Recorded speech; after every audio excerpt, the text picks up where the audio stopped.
রে, মুখোশ পরে রংবাজি দেখাতে এসেছিস নাকি? মুখটা দেখাবি না বুঝি? চল, সস্তার একটা হোটেল আছে, তোর এই পকেটের মারলু না অর্ধেক করে দেব।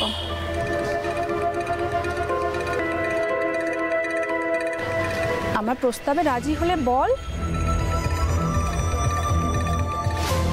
চুপ করে আছিস কেন?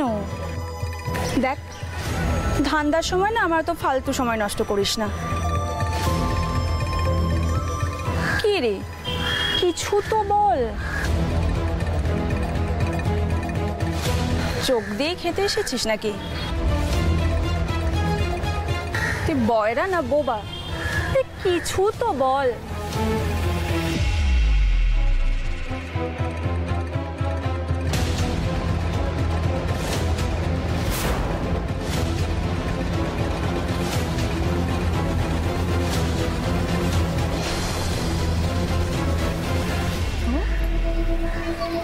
চম্পা,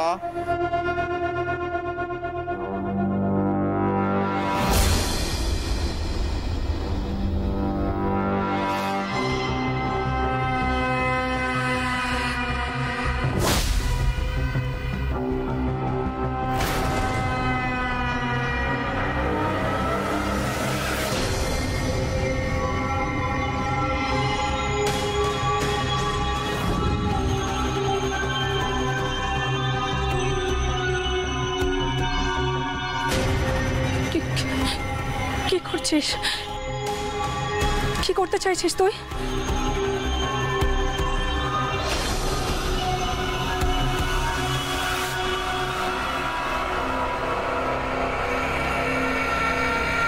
কি করবি?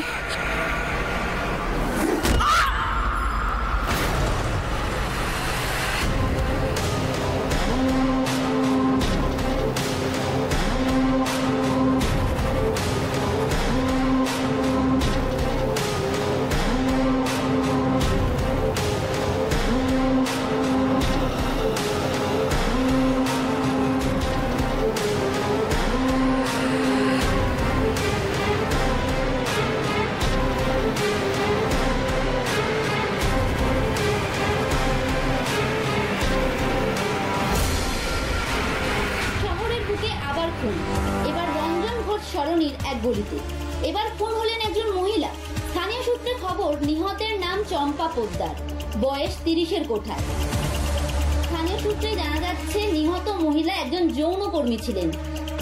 তিনি রোজ রাতে খদ্দেরের সন্ধানে এই গলির মুখে এসে দাঁড়াতেন। অনুমান গতকাল রাতেও ঠিক রোজকার মতো তিনি এখানে এসে দাঁড়িয়েছিলেন।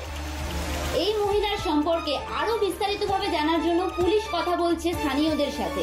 সেই সাথে এলাকা ঘিরে ফেলেছে বিশাল পুলিশ বাহিনী।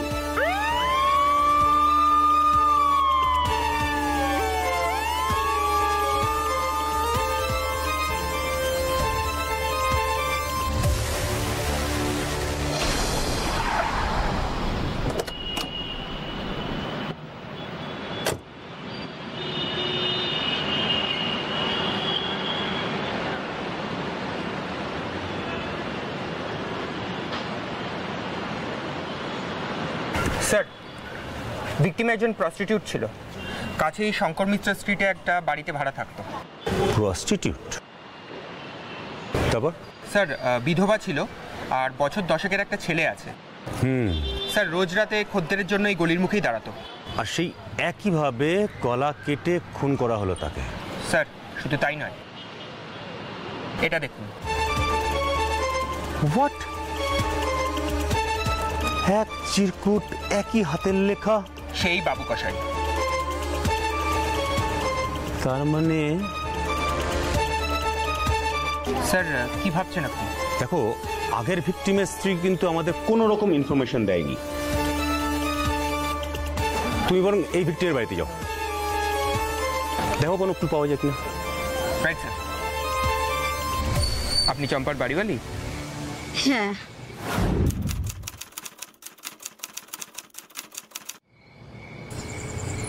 ও চম্পার ছেলে?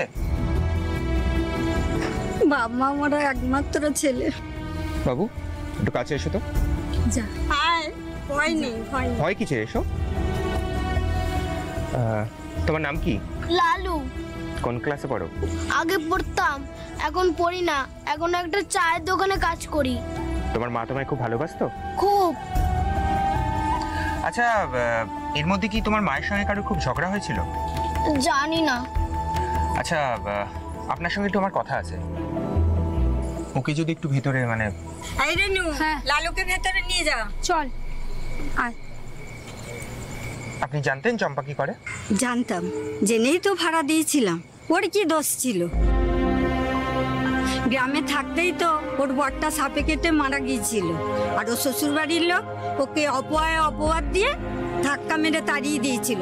কোথায় বা যেত? বুঝলাম, তার মানে গ্রামের সবাই জানতো ও কি কাজ করতো।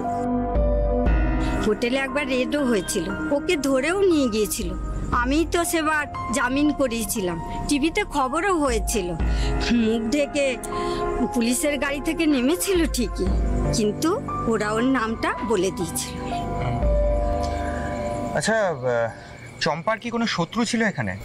দেখুন, এই লাইনে খদ্দেরের সঙ্গে টাকা পয়সা নিয়ে আকছাড়ি ঝামেলা হয়, কিন্তু ওকে খুন করার মতো কেউ ছিল কিনা আমি জানি না।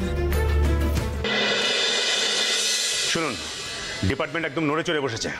উপর মহল থেকে চাপ আসছে, তার মধ্যে আবার মিডিয়ার প্রেশার। আসুন, বসুন। Thank you sir.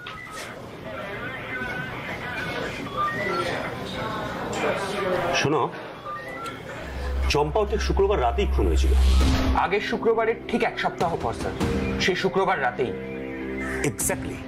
আর এই চম্পার হাতের মুঠো থেকেও একই বাবু কসাই লেখা চিরকুটটা পাওয়া গেছে। কিন্তু কিন্তু কি স্যার?